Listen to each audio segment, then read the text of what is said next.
わしじゃ、不気味度を魅力じゃ。この動画では、最近わしがメインで使用しているマルチレトロゲームコンソール、ポリメガについて具体的に紹介していくのじゃ。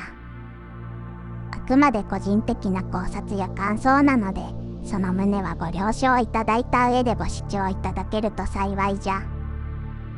なお、ポリメガって何という方は、過去の紹介動画を見ていただくことをお勧めするのじゃ。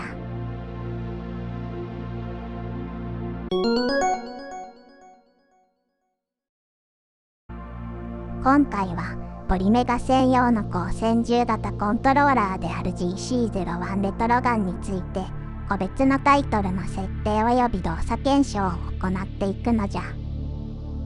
レトロガン自体の初期設定や詳細については別動画にて紹介しているので、初めて触れる人はまずそちらをご参照いただきたい。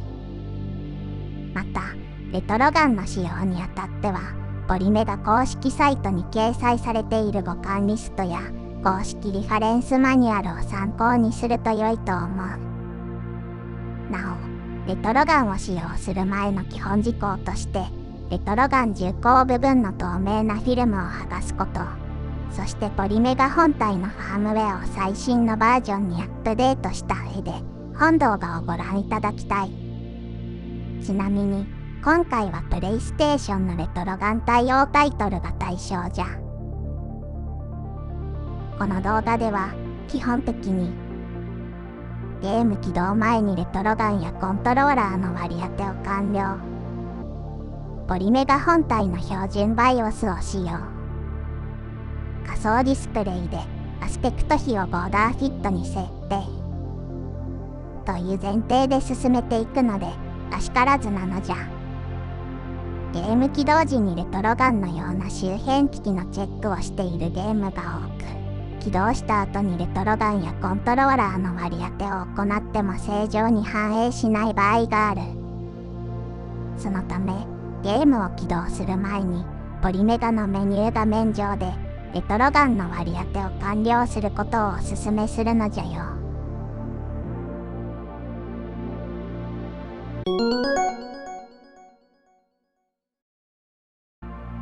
まずは、ナムコの名作ガンシューティング、タイムクライシスからじゃ。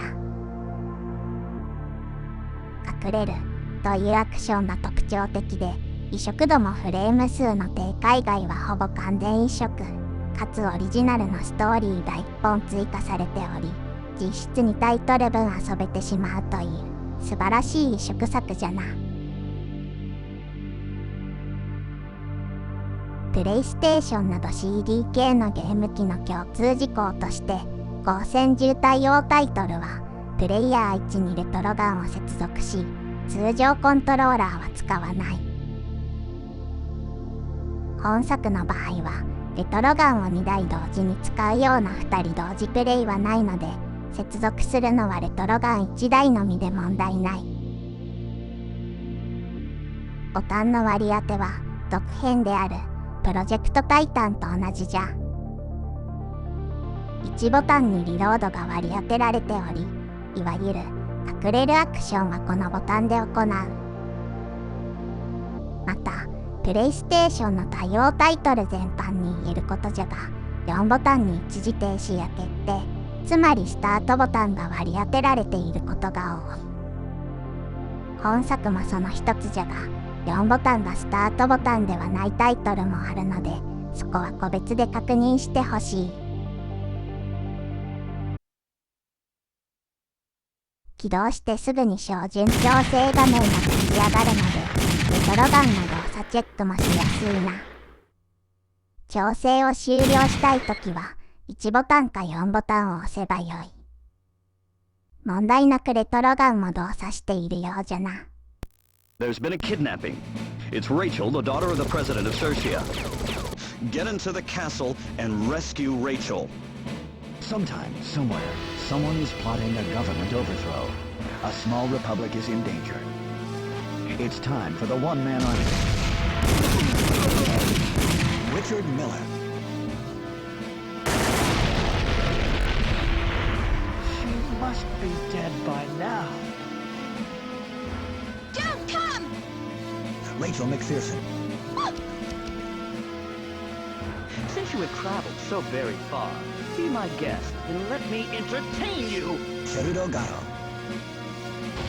スパイ映画のようなセンスがたまらんのじゃよ。Just to be sure. Wild dog. それでは早速ゲームスタートじゃ。無難にアーケードモードにしておくかな。ちゃんと難易度選択も可能じゃ。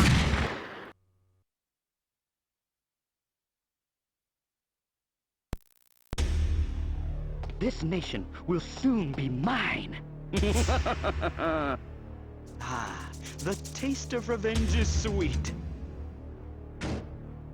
Your father will pay the price for destroying the Imperial rule. What happened? We've been invaded. What? Never mind. My men will gun him down.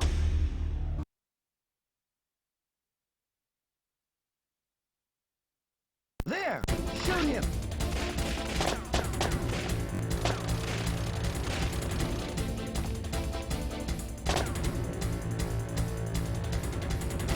Action! Get him! レトロガンを使ってのリロードも含めて問題なく動作しているのじゃ。Get him!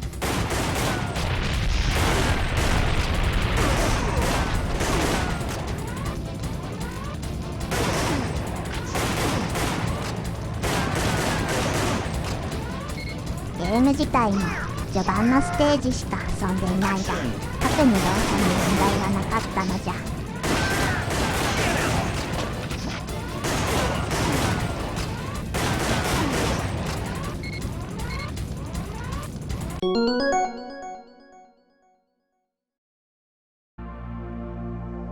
次はタイムクライシスの家庭用オリジナル作品であるタイムクライシスプロジェクトタイタンじゃ。発売されたのはタイムクライシス2がアーケードでリリースされた後だが、ストーリーとしては1と2の間に当たるらしい。本作もタイムクライシスと同じくレトロガンを2台同時に使うような2人同時プレイはないので、接続するのはレトロガン1台のみとなる。ボタンの割り当ても同じじゃな。1ボタンにリロードが割り当てられており、いわゆる隠れるアクションはこのボタンで行う。一時停止や決定、つまりスタートボタンの役割は4ボタンに割り当てられているのじゃ。タイムクライシスと同じく起動した直後に標準調整があるのが親切じゃな。これでレトロガンの動作チェックもできるのじゃよ。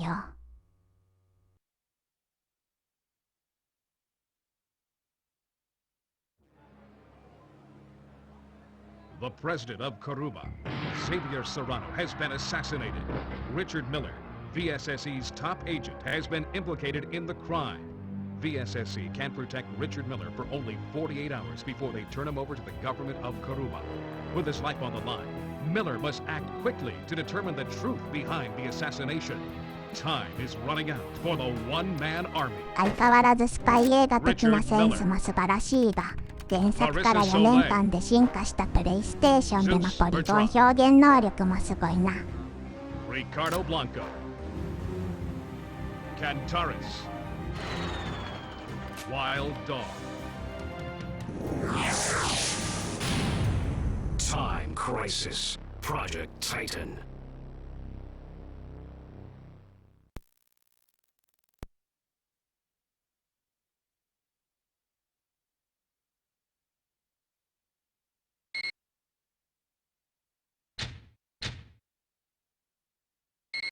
メニュー画面やオプション画面の AD ボタンもレトロガンの1ボタンと4ボタンに割り当てられているのじゃ。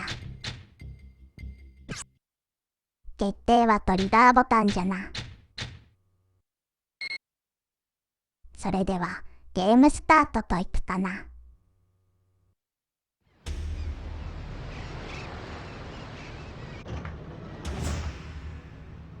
Thank you, Zeus, darling. I see you finally found her. We've been reading your email, Marissa, and you've been a very, very naughty girl. Do the names VSSE and Miller ring a bell? Miller? Who's that? Don't play dumb with me, little girl. We know you've been sending messages to the VSSE, Marissa. What? Or should I call you Abacus? Take our little spy to the engine room, Zeus. Oh. Oh.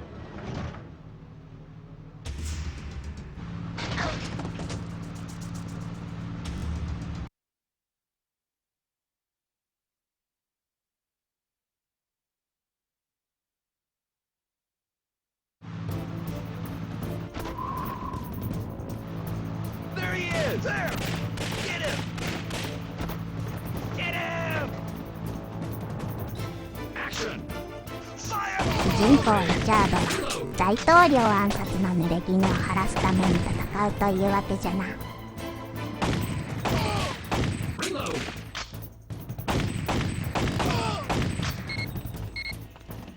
Get him! Action! There he is! レトロガンの動作も問題なさそうじゃな。Freeze!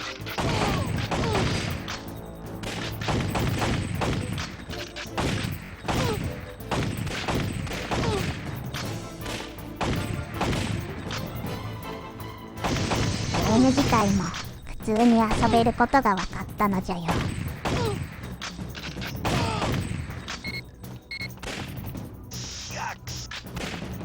Action!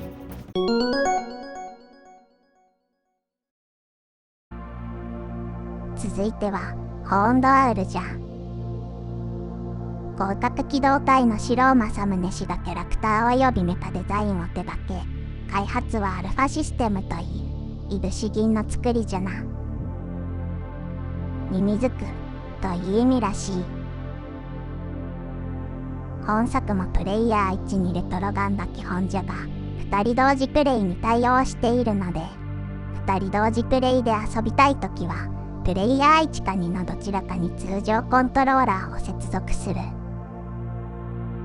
レトロガンを2台使用する場合は、プレイヤー1と2の両方にレトロガンを接続すればよい。ボタンの割り当てはこのようになっている。3ボタンがリロード、1ボタンがスタートボタン、そして2ボタンで回数制限があるボムを使用できる。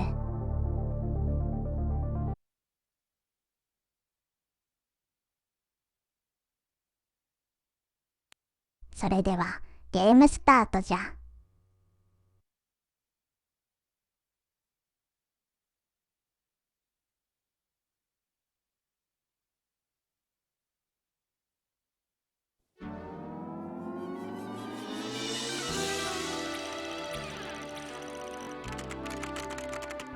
大気隊員へ出動命令。首都高速にてメタリカのテロ活動あり。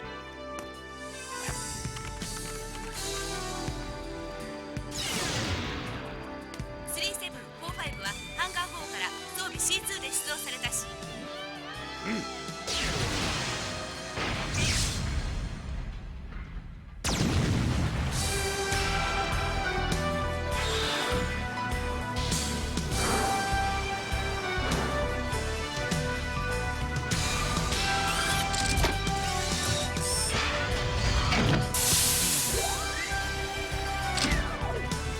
アニメーションムービーはアニメ制作大手のムービックが手掛けただけに凄まじいクオリティじゃな。発信許可願う。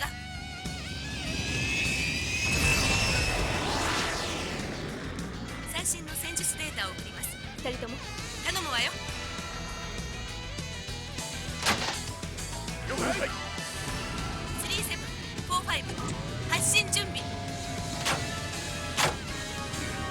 行くぜ。発進。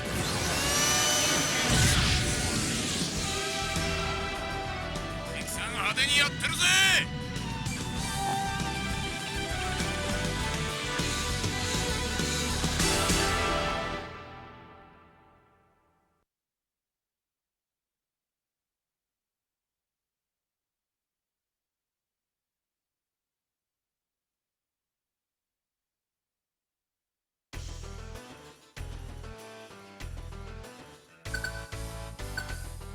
なんかちょっと動作が重いな。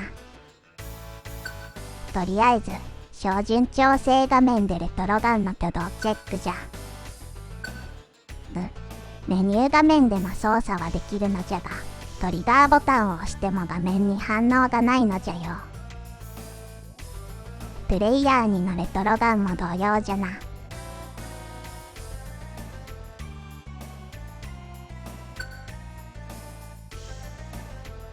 まずはゲームを始めてみるか。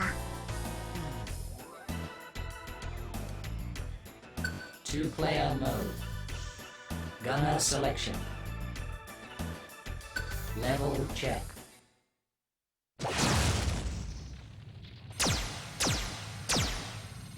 クロツ、冷静にね。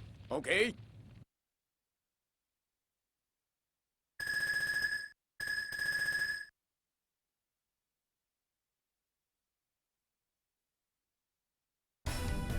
ロメオより3745へ。メタリカはサウスブロック3区と4区のアーケード方面で無差別攻撃を繰り返しながら北へ移動中。まもなく敵との交戦状態に入るわ。了解。あれか。よーし、やるぜ。敵確認。行くぜ行くぜ行くぜ行くぜ。トリガーボタンを押しても画面の点滅だけで実際に発射されないのじゃ。メタリカの一部はサウスブロック一応照準自体は動いているし、2ボタンでのボムを撃つことはできるので、レトロガン自体は認識しているようじゃ。了解。あれか。よーし、トリガーボタンを押しっぱなしにすることで、いわゆるチャージショットが出るのじゃが、チャージショットは撃つことができる。いわゆる通常弾が出ないということじゃな。よーし、やるぜ。敵確認。これはプレイヤー2のレトロガンも同様じゃ。逃がすか。メタリカの一部はサウス。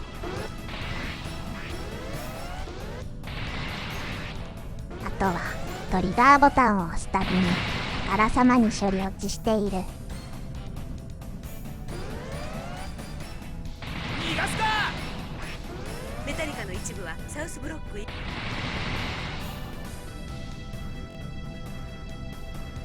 トリガーボタンを押さないとスムーズに動き出すのじゃよ。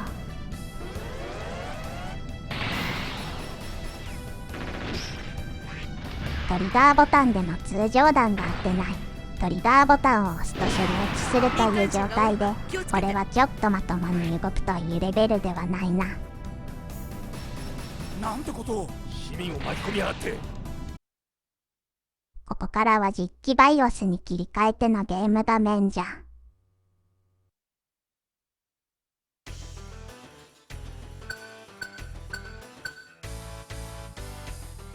メニュー画面での動作も軽くてスムーズじゃな。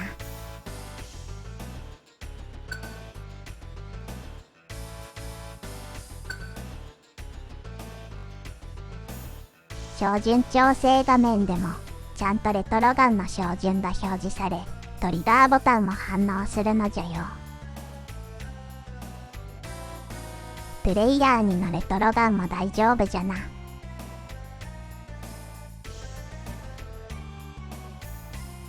これはバイオスの問題っぽいな。では改めて2人同時プレイでゲームスタートじゃ。Level check.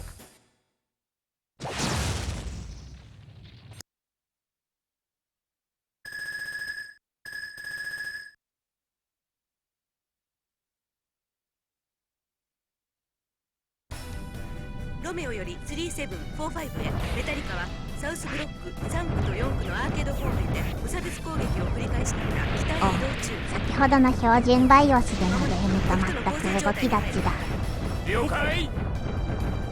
あれか。よーし、やるぜ。通常弾も打てるし、処理落ちもなくスムーズにゲームが進むのじゃよ。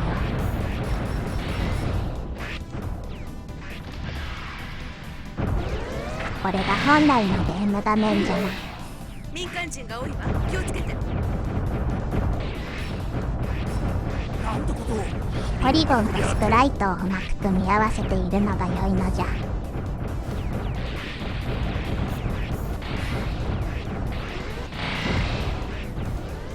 プレイステーション初期である1995年発売のタイトルとしてはよくできているのじゃよ。ちなみにデスクリムゾンは1996年の発売じゃ。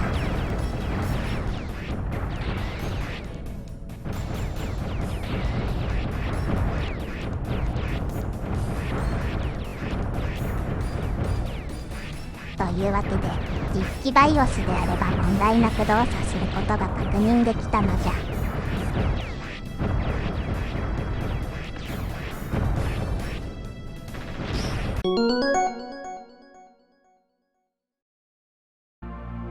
次は原生巨鋼精霊機動団じゃ。海外ではサブタイトルであるエレメンタルギアボルトの名前で知られている。ホーンドアウルと同じくアルファシステムが開発を手掛けており、同社の作品であるガンパレードマーチや式神の城シリーズと無名世界観という名前の世界観を共有している作品なのじゃ。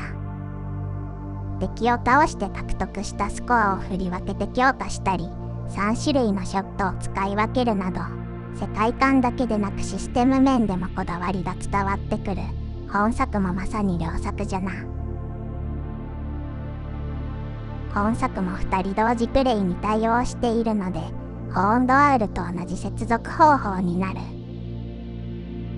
プレイヤー1にレトロ版、2人同時プレイで遊びたいときは、プレイヤー1か2のどちらかに通常コントローラーを接続する。レトロガンを2台使用する場合は、プレイヤー1と2の両方にレトロガンを接続じゃな。本作にはリロードの概念がなく、段数無制限なので、1ボタンがスタートボタン、そして2ボタンが武器の切り替えボタンに割り当てられているのじゃ。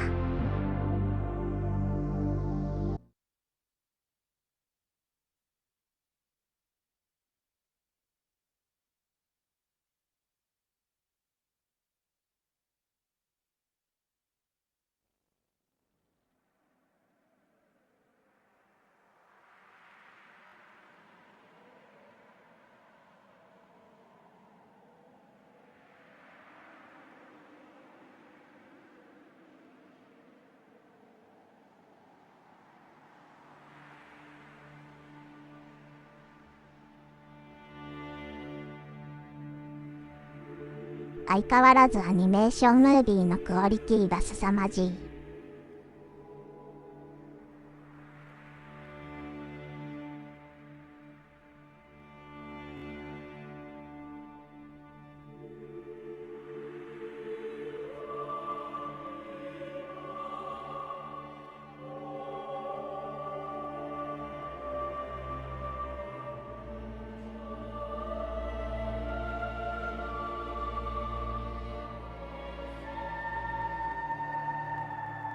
アニメーション制作はマッドハウス、そして監督は巨匠林太郎氏という夫人で、劇場版アニメ並みの豪華さじゃな。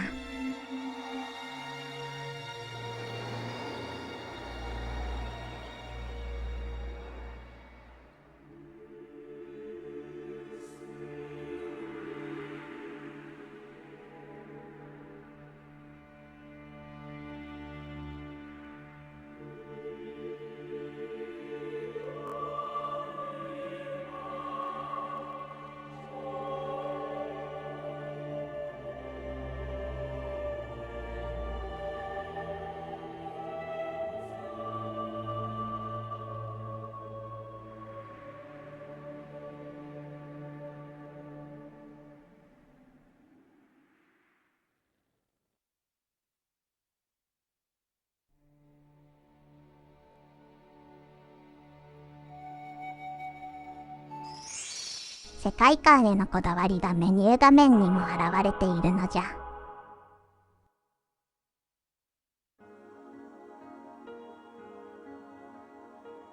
まずは照準調整画面でレトロガンの動作チェックじゃな。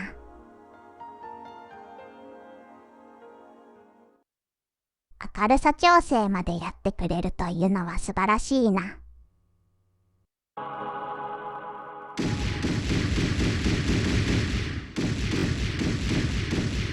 プレイヤー1のレトロガンは問題ないな。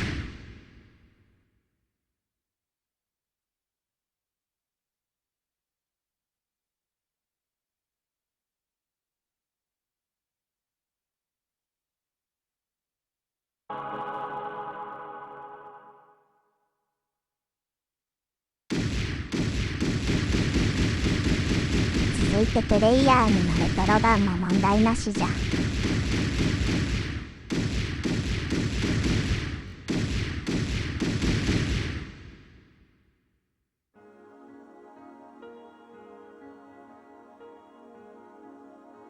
それでは2人同時プレイでゲームを始めるのじゃよ。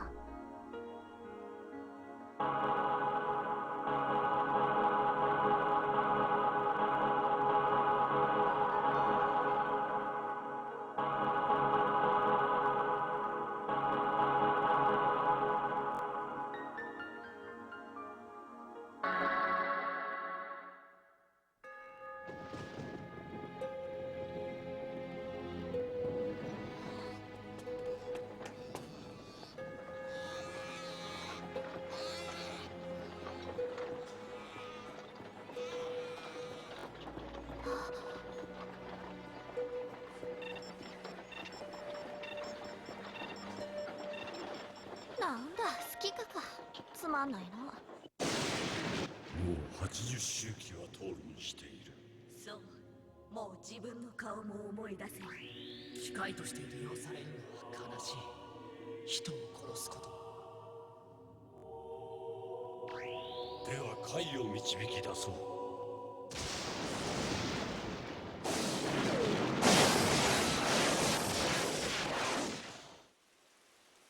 謎だらけの世界観じゃが、クリアすることで閲覧可能となる設定資料などから少しずつ解読できるようになるのじゃ。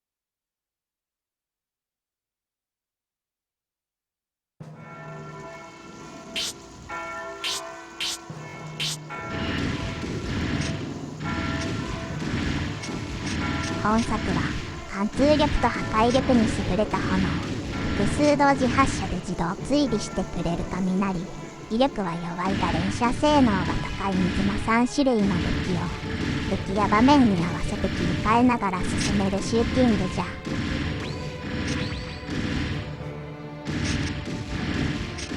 途中で妖精を助けたりしてスコアを稼いだり、アイテムを取って体力回復もできる。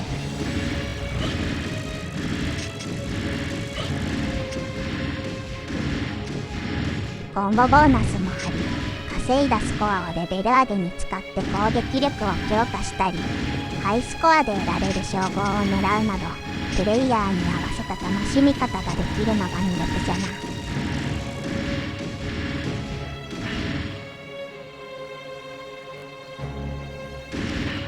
セガサターンにパンツァードラグーンがあるなら、プレイステーションには本作があるというくらい個性的かつ魅力的なシューティングだと思うのじゃが、あまり知られていないのが残念なのじゃよ。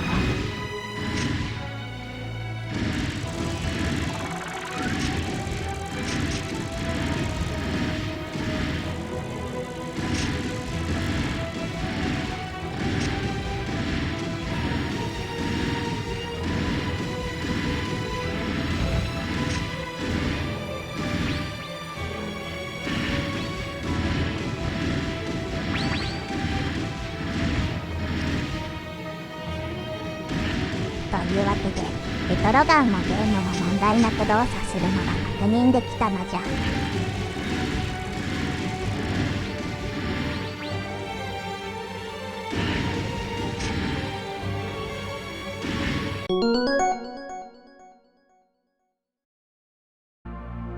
次はナムコのパーティーガンシューティング第1弾ガンバレットじゃ。ミニゲーム形式のゲームが多数収録されていて、ゲームセンターとかでも複数人で遊ぶのが楽しいゲームじゃな。ただ残念なことじゃが、本作はポリメガの標準 BIOS ではブラックアウトしたままで起動できない。実機 BIOS であれば正常に動作することが確認できている。なお、本作はベスト版も含めていくつかのバージョンがあり、ポリメガのデータベース上も3つのバージョンがある。通常版の SLPS00930 とベスト版の SLPS91147 は起動できないのが確認済みなので、もしかしたら普通に起動するバージョンがあるかもしれないな。さらに本作はもともと2人同時プレイに対応しており、レトロガンを2台使えるはずなのじゃが、なぜかプレイヤー2側のコントローラーを認識してくれないという不具合もある。なので正常に動作するのであれば、プレイヤー1にレトロガン、プレイヤー2に他のコントローラーを接続する。レトロガンを2台使用する場合は、プレイヤー1と2の両方にレトロガンを接続すればよい。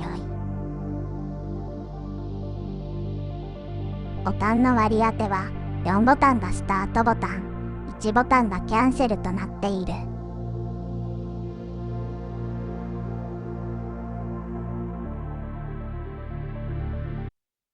というわけで、ここからは実機 BIOS を使用してのゲーム画面じゃ。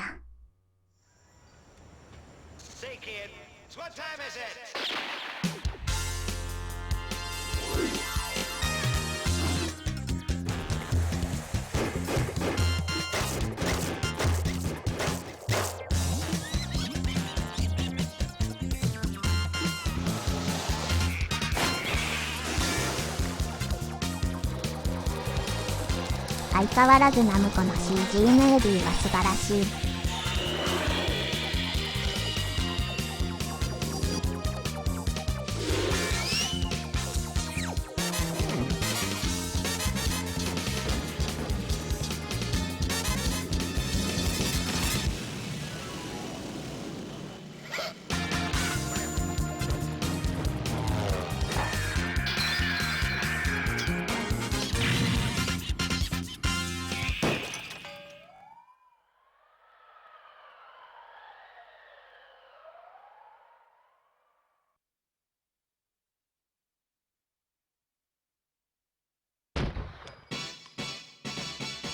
タイトル画面で決定ボタンを押すと標準調整画面になる。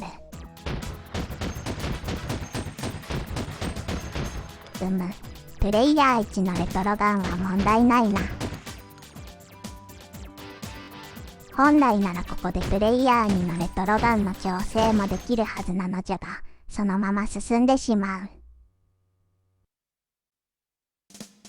オプション画面からもう一度標準調整画面に入ってみるか。この通り、プレイヤー2のレトロガンを認識できていない。というより、レトロガンではなく通常コントローラーであっても認識してくれないので、そもそも 2P 側のコントローラー自体を認識しないという不具合のようじゃ。何度か接続し直したりしても変わらなかったのじゃよ。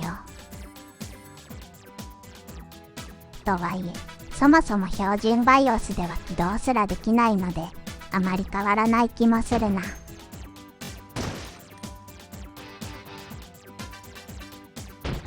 方ないので、とりあえずプレイヤー1のレトロガンだけでプレイしてみるか。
筆記バイオスでないと起動できない。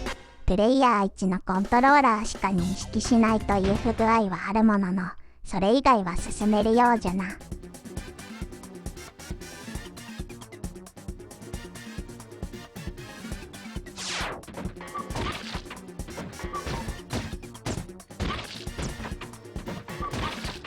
ゲーム自体もレトロガンを使って遊ぶことができたのじゃよ。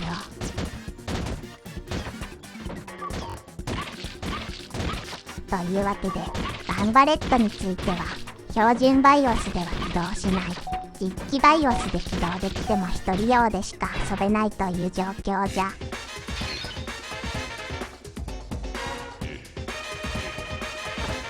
まあ、レトロガンとは関係ないポリメガ自体の不具合じゃな。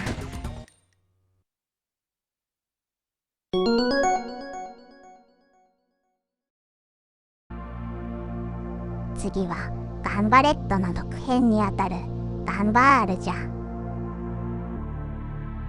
これもゲームセンターで人気のあったゲームじゃな。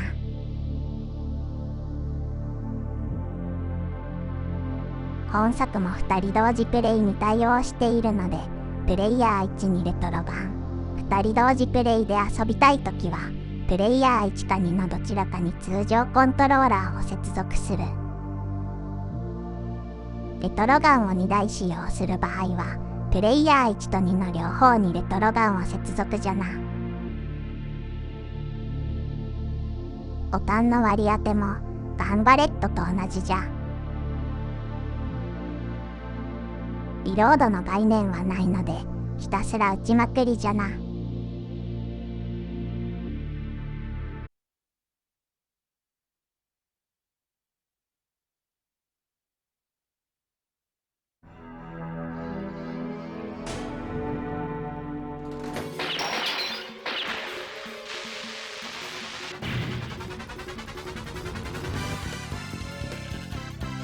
いかにもガンバレットの続編という感じのムービーじゃな。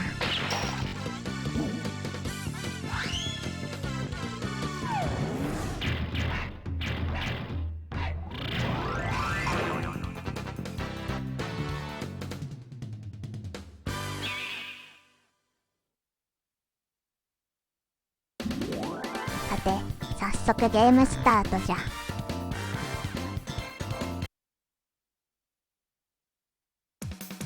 と言いたいところじゃが、本作はなぜか起動時にレトロガン対応の水色の枠が表示されない。メニューを開いてコントローラーからライトガンオフになっているのをライトガンオンに切り替える必要があるのじゃ。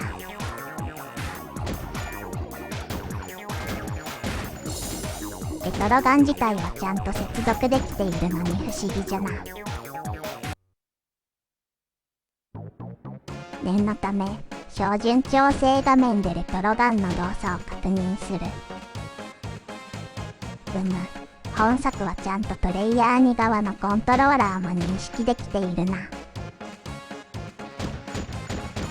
プレイヤー1のレトロガンは問題ない。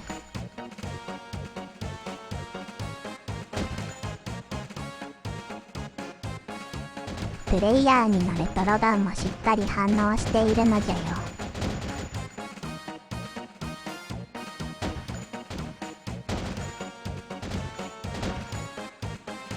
ガンバレットと違って本作は問題なく遊べそうじゃな。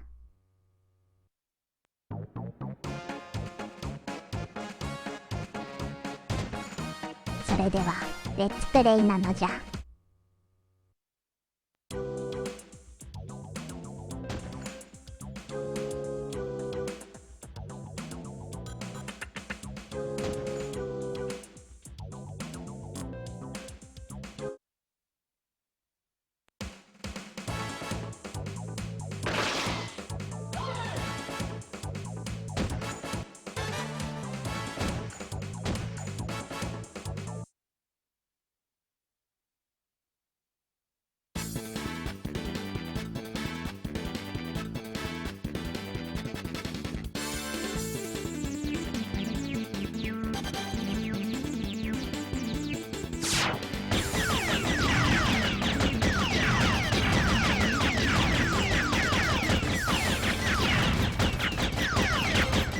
トロガン2台を使っての2人同時プレイもできることが確認できたのじゃよ。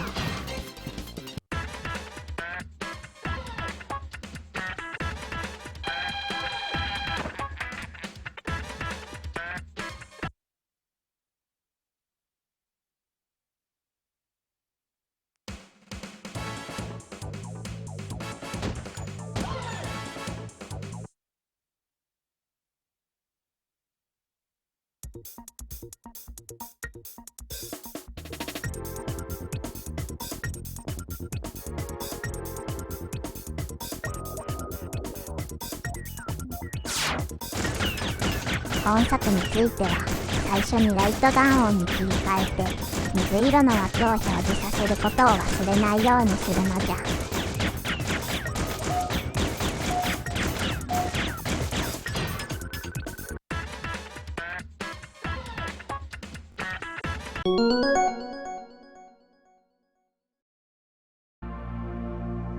続いてバンバレットシリーズ3作目となるバンバリーナじゃ。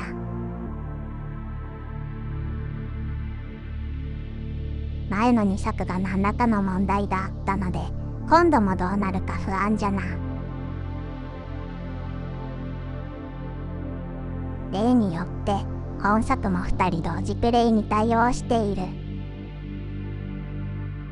プレイヤー1にレトロ版、2人同時プレイで遊びたいときはプレイヤー1か2のどちらかに通常コントローラーを接続する。レトロガンを2台使用する場合はプレイヤー1と2の両方にレトロガンを接続となる。本作にはリロードの概念がなく段数無制限なので1ボタンがスタートボタン、そして2ボタンが武器の切り替えボタンに割り当てられているのじゃ。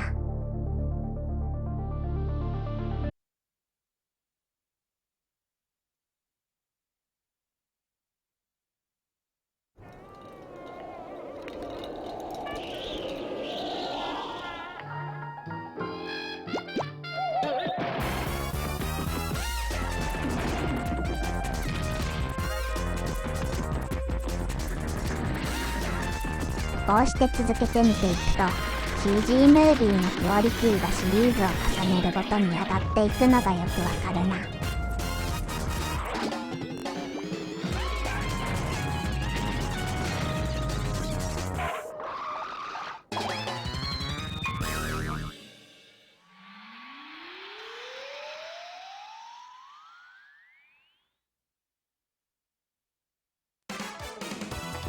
タイトル画面もハイレゾになったのじゃよ。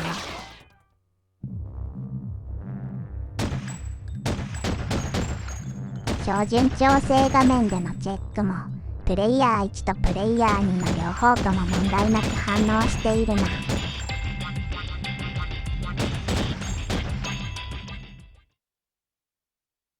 それではゲームスタートじゃ。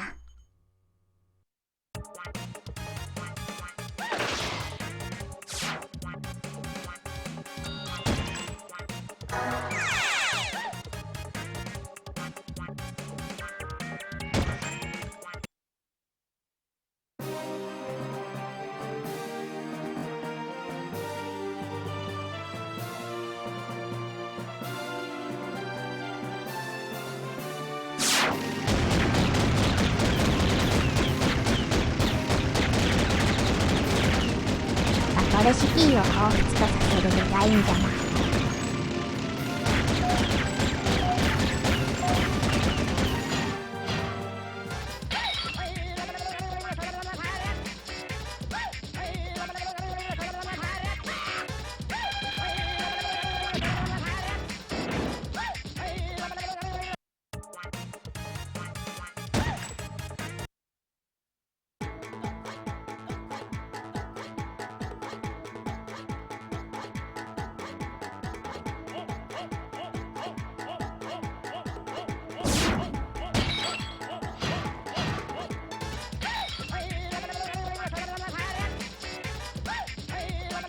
今回はレトロガンもゲーム自体も問題なく遊べることが確認できたのじゃよ。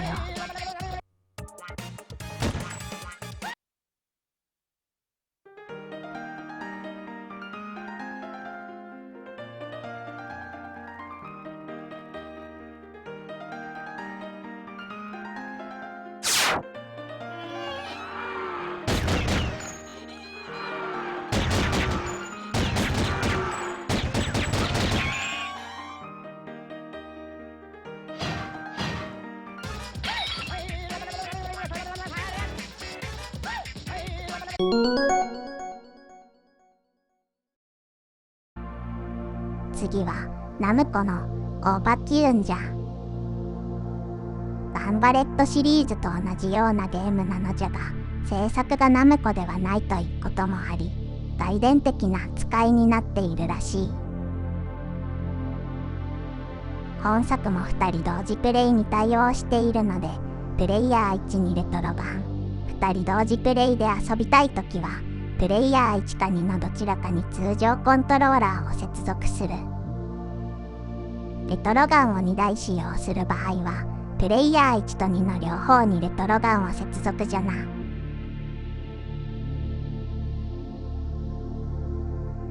ボタンの割り当てもガンバレットと同じじゃ。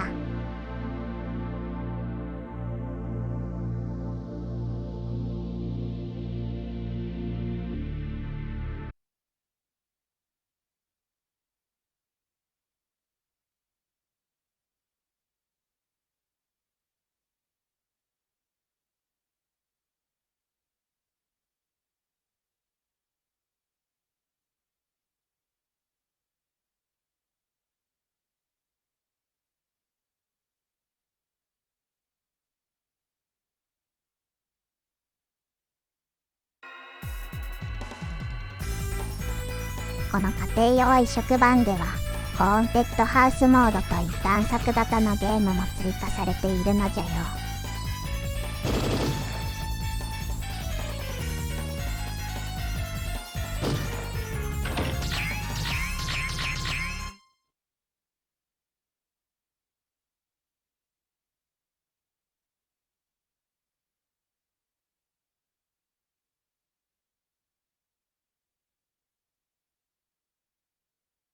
本作だが、この照準調整画面でトリガーボタンを押しても十字型のカーソルが表示されないことがある。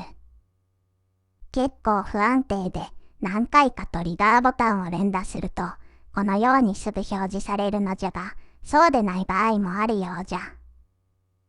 表示されないままだとゲーム内でもトリガーボタンが有効にならないので、諦めずに繰り返してみてほしい。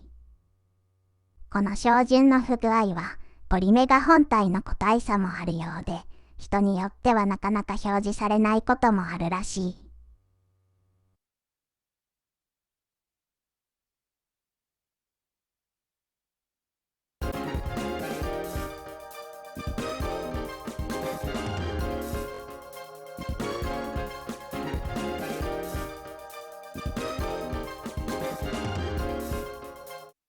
わしの場合は、このようにすぐ認識するか、もしくは時間がかかったとしても、トリガーボタンを10回くらい連打すれば表示されることがほとんどじゃな。ちなみに、実機バイオスにした場合でも、この不具合は変わらなかったのじゃよ。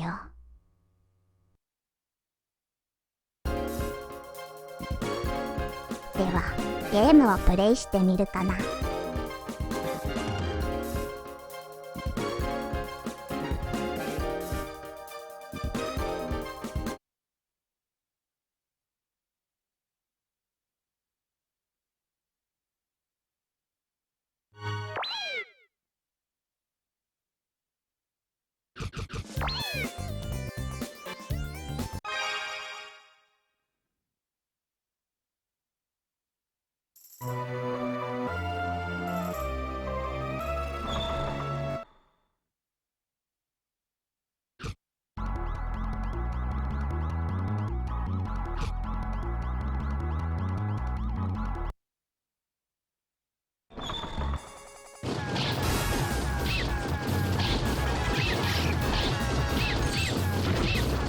ポリゴンをうまく使っていて、確かにゲーム性こそ同じじゃが、ガンバレットシリーズとは少し雰囲気が違うな。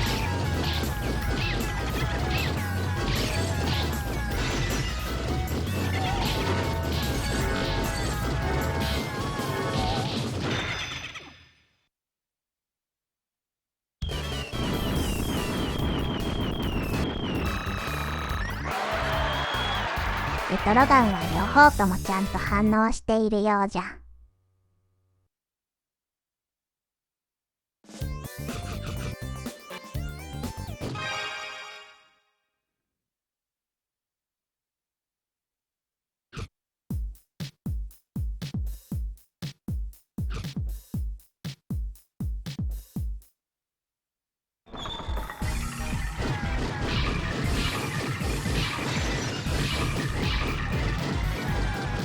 いうわけで、最初の照準さえちゃんと表示されれば、あとは問題なくプレイできるのじゃよ。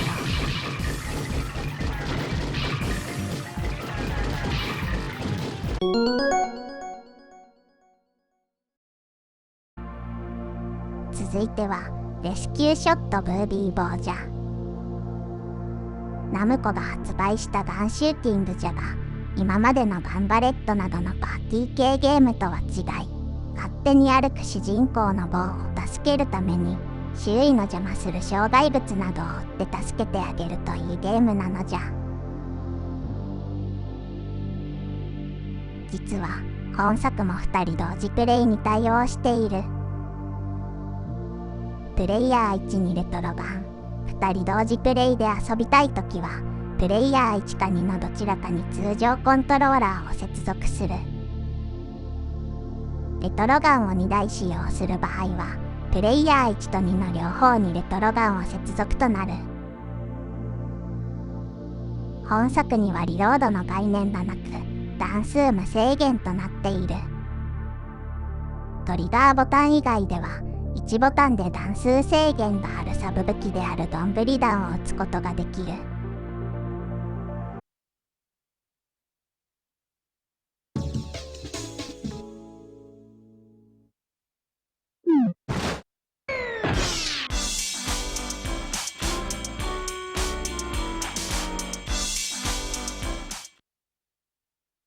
まずは照準調整画面でレトロガンの動作チェックじゃ。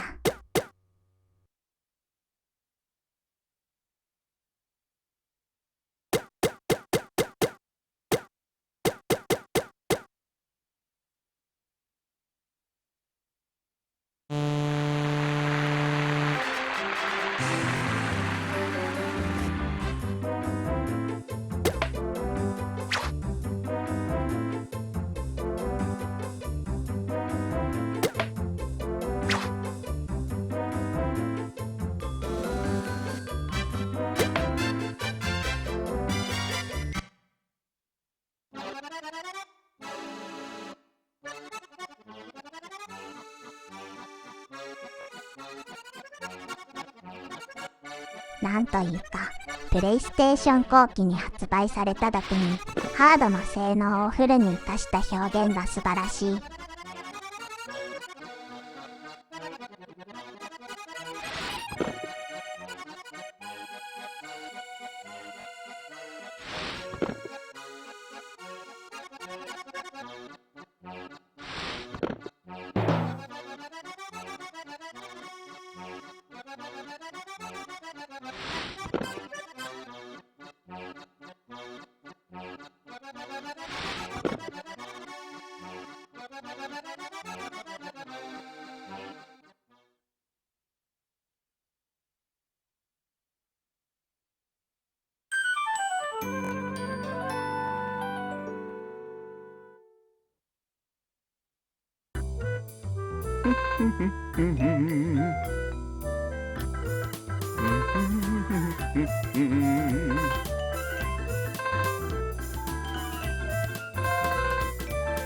ポリゴンキャラクターも少ないポリゴン数で見事に描かれているのじゃ。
敵を倒すというのではなく、主人公を助けてあげるということで、童話的な雰囲気も含めてお子様も安心なゲーム内容じゃな。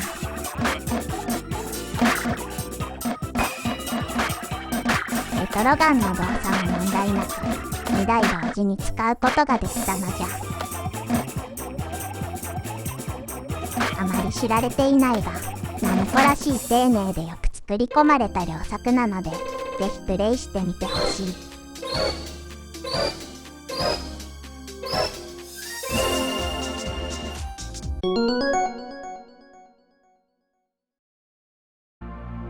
次はバイオハザードガンサバイバーじゃ。バイオハザード初の FPS 作品であり、かつ自由移動ができる非常に珍しいガンシューティングなのじゃよ。本作は一人プレイ専用なので、接続するのはレトロガン1台のみとなる。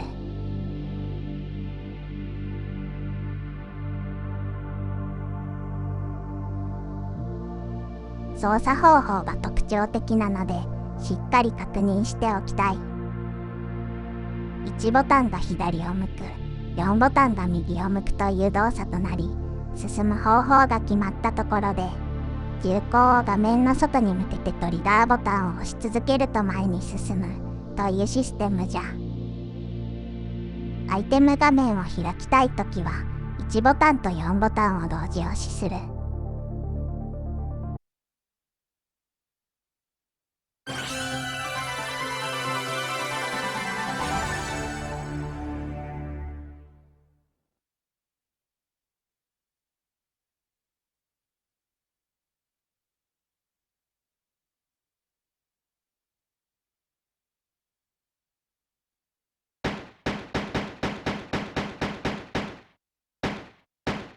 標準調整画面を見る限り、レトロガンは問題なく反応しているな。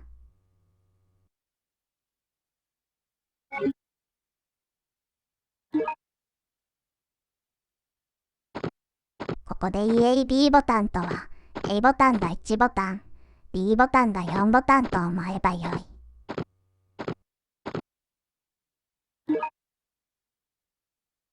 Biohazard Gun Survivor.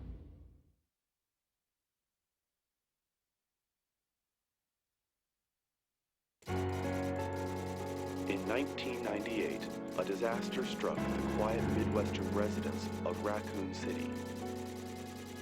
An uncontrollable outbreak of the Umbrella-created T-virus transformed the city into an inescapable death trap. To stop the outbreak from spreading, Umbrella Incorporated was forced to wipe out the entire city. However, this was not the only location where an outbreak occurred.「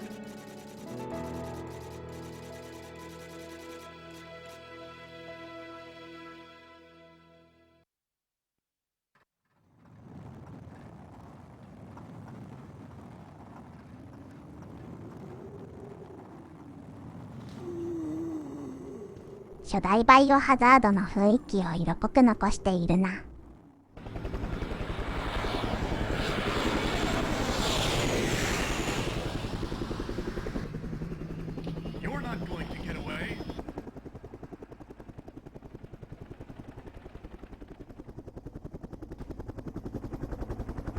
時系列的には初代と同じくらいか、ちょっと後くらいらしい。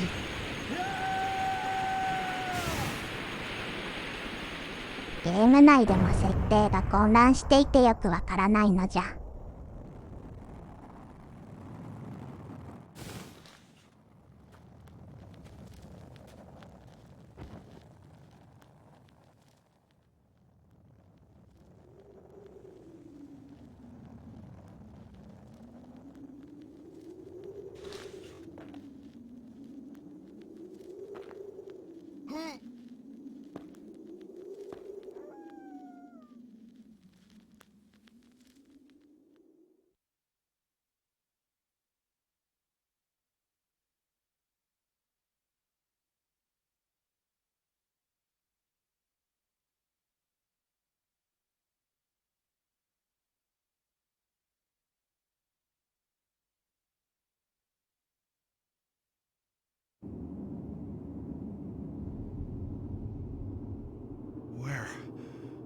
Where am I? Oh!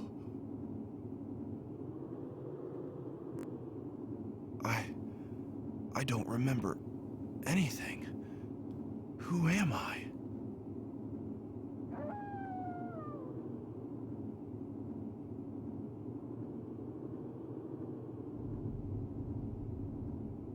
レトロガンの1ボタンや4ボタンを押し続けることで、このように視点が回転する。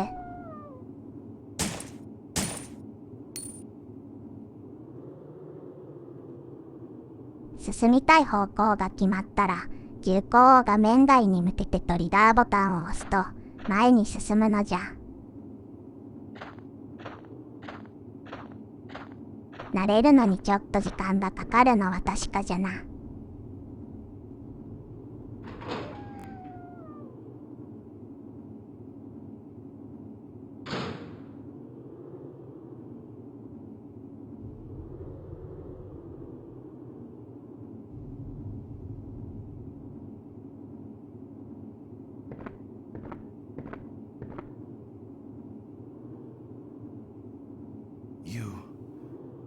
You look familiar, but...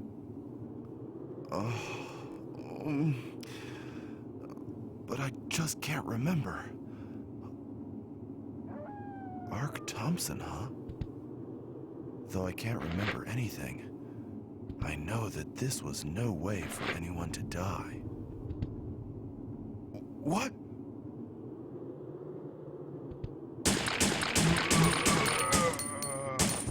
やはり一人称視点は臨場感があるのじゃよ。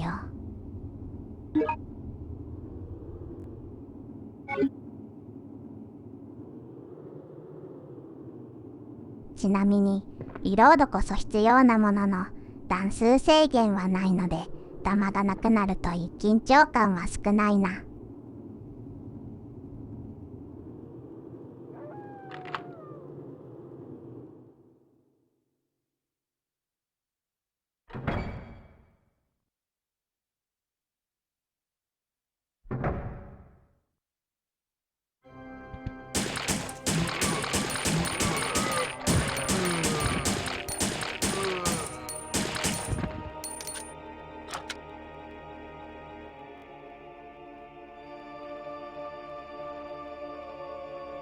というわけで、レトロガンの動作も問題なく、ゲームも遊べることが確認できたのじゃ。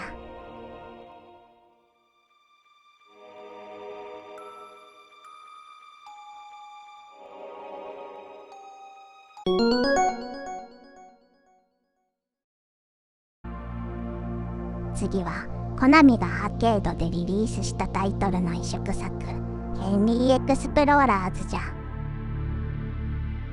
セガサターン版も出ており、そちらは問題なくレトロガンに対応していたのじゃが、実は本作は不具合があり、最初のステージのボスを倒すとフリーズして先に進めなくなってしまう。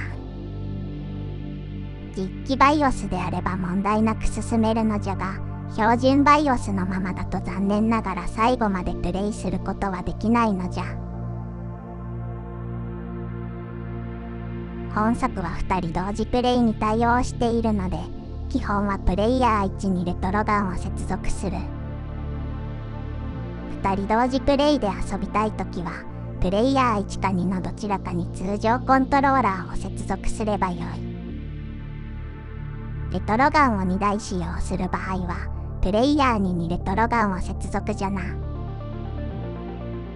ボタンの割り当ては3ボタンでリロードができるほか、本作ではいわゆるボムである特殊武器が2ボタンで使用できる。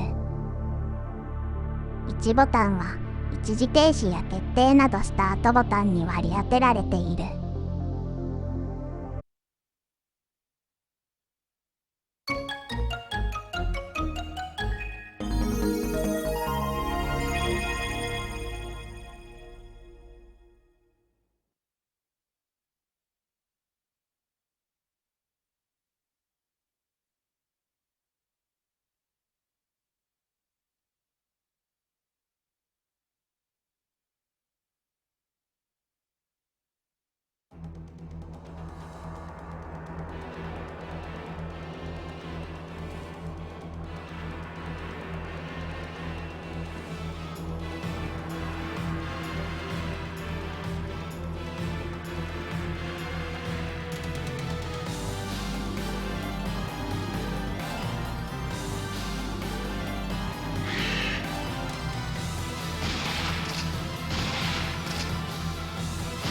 グラフィックはほとんどセガサターン版と変わらないな。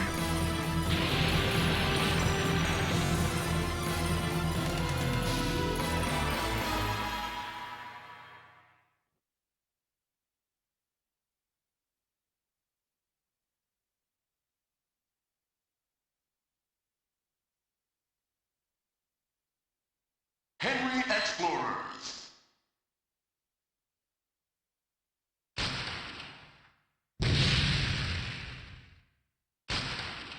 まずは照準調整画面でレトロガンの動作チェックじゃ。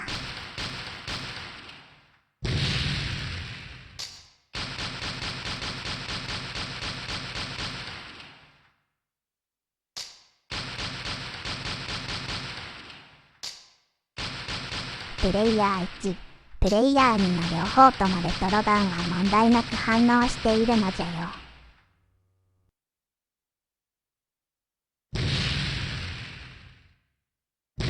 それでは一応ゲームをスタートしてみるか。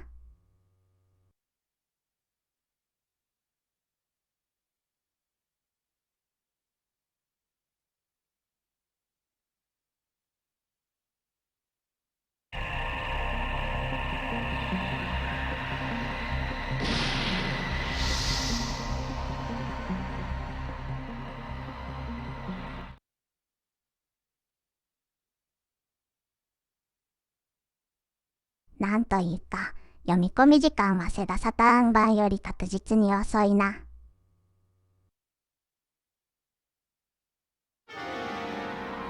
Do not be surprised. I am Galloza, the spirit of travel. I will join you on this adventure for a while. セガサターン版を先に遊んでいると、どうしてもテンポが悪いように感じてしまう。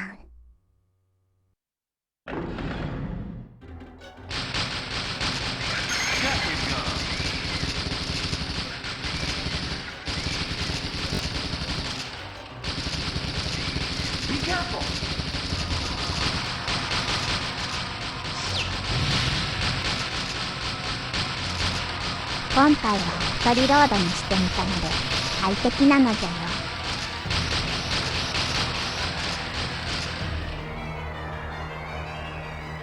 やはりこういうゲームはあまりガンダン数とか気にせずに打ちまくるのが楽しいな。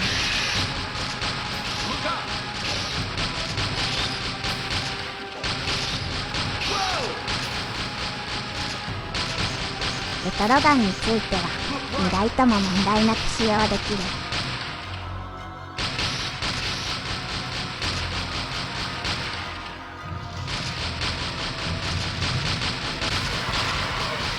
これがステージ最後のアクト3でボス戦じゃ。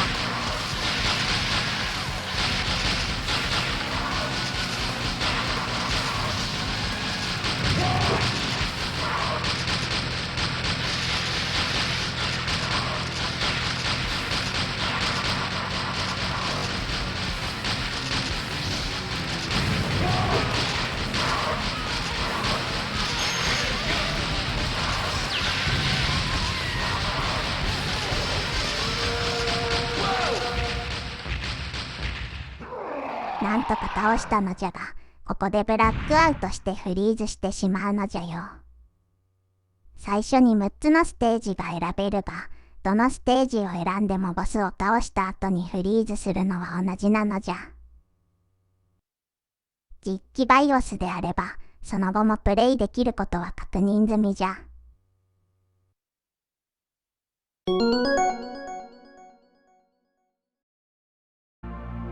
同じくコナミの名作ガンシューティング、リーサルエンフォーサーズの1と2をセットにしたのが、このリーサルエンフォーサーズデラックスパックじゃ。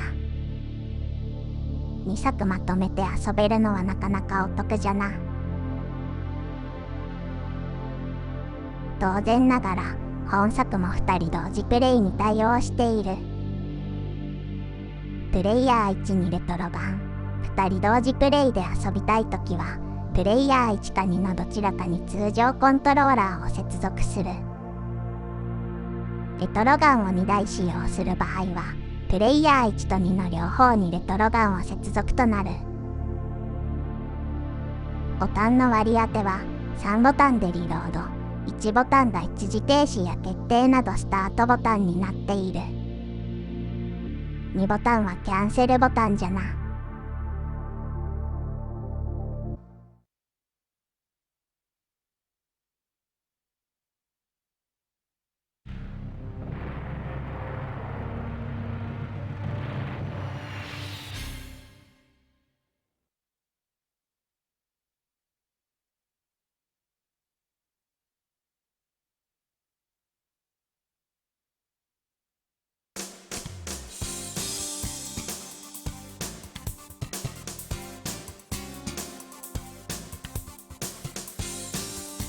タイトル画面に筐体が並んでいて、どちらかを振って選ぶというのが良いな。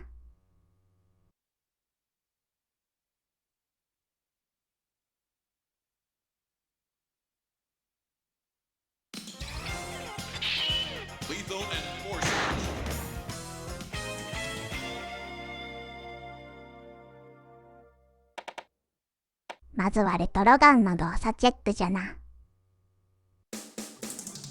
標準調整画面に行くのじゃよ。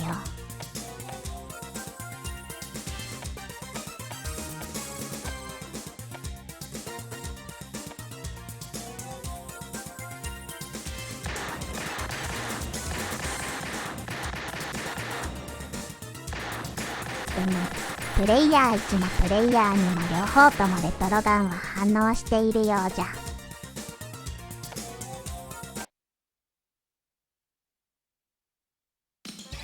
それでは2人同時プレイでゲームスタートじゃ。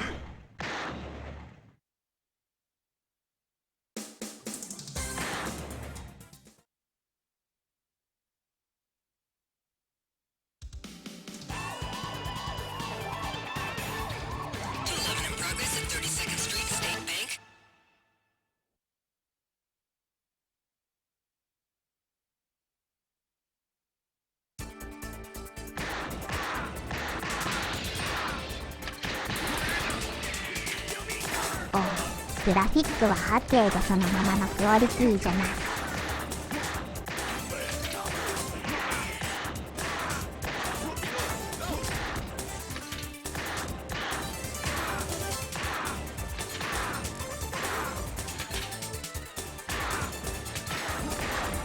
本作の音楽はアインハンダーの福井圭一郎氏が担当しているんじゃよね。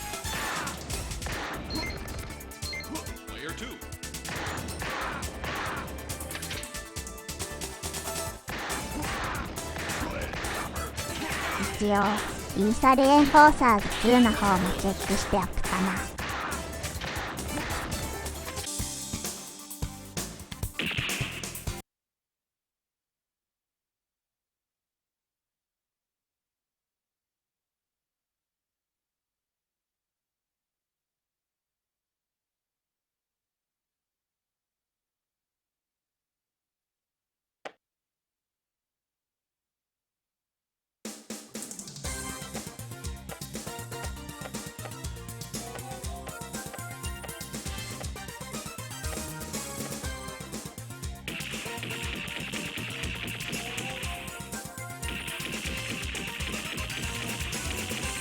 こちらもレトロガンの動作は問題なさそうじゃな。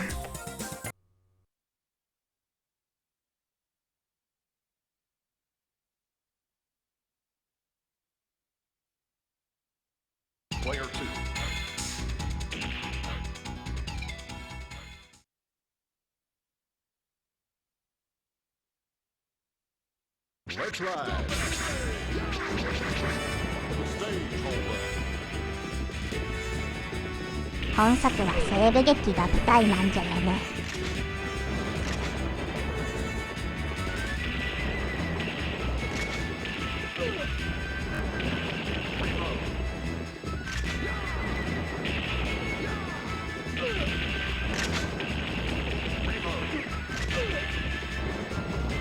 結構判定がシビアで難しいな。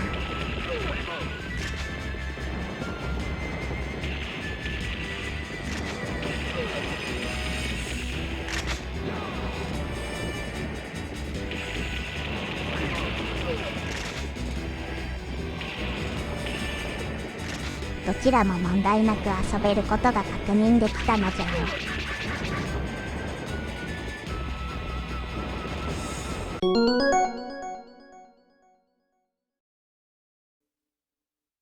というわけで、レトロガンの動作検証、プレイステーション前編はここまでじゃ。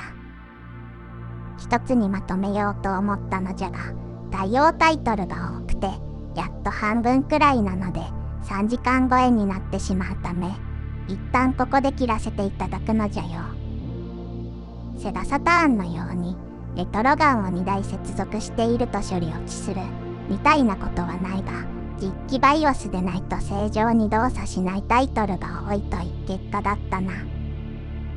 今回の中では、ホーンドアウル、ガンバレット、ヘンリーエクスプローラーズが標準BIOSでは正常に動作しないタイトルじゃ。ポリメガ公式もレトロガンを発売するにあたり、せめて対応タイトルは標準BIOSで動くようにしてほしいと思うのじゃよ。接続や設定方法などプレイする時の参考にしていただければ幸いじゃ。プレイステーションの残りの対応タイトルの動作検証については次回公開予定なので、もうしばらくお待ちいただきたい。それでは次回もよろしくな。チャンネル登録や高評価もよろしくですわ。ところでチャンネル登録とか高評価するとどうなるの？さあ、でもきっと良いことがありますわ。いい加減だな。ま、よろしくね。